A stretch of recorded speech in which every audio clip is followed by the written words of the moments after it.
Kapag gwapo ang umakyat ng bundok, nature lover. Pero kapag pangit, abo sayap. Kapag gwapo na payat, chicks boy. Pero kapag pangit na payat, adik. Kapag gwapo ang tumabi, kinikilig. Kulang na lang mahuhulog ang pante.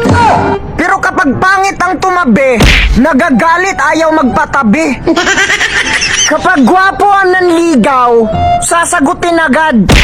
Pero kapag pangit, sorry, study first ako. Kapag gwapo na construction worker, sasabihin nila, hardworking. Pero kapag pangit, okay na yan kaysa mag-adik-adik.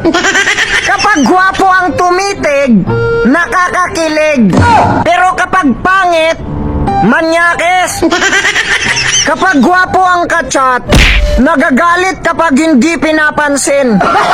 Pero kapag pangit ang magchat-chat, hindi namamansin.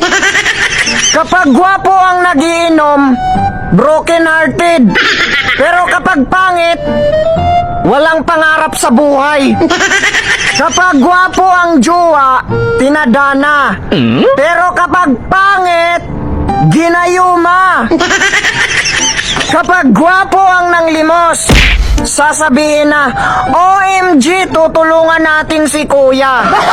Pero kapag pangit ang nanglimos, sasabihin, wag nyo bigyan yan kasi baka ibili ng rugby. Kapag mahal ang suot ng mga gwapo, sasabihin, mayaman. Pero kapag mahal ang suot ng pangit, sasabihin nila, saan mo ninakaw yan? Kapag gwapo ang nagyabang, sasabihin nila, wow, astig. Pero kapag pangit ang nagyayabang, sasabihin nila, dito mo yan gawin sa Mindanao. Kapag gwapo ang nakabuntis, ipakasal. Pero kapag pangit ang nakabuntis, ipakulong. Kapag gwapo ang gumapang, buka ka kaagad.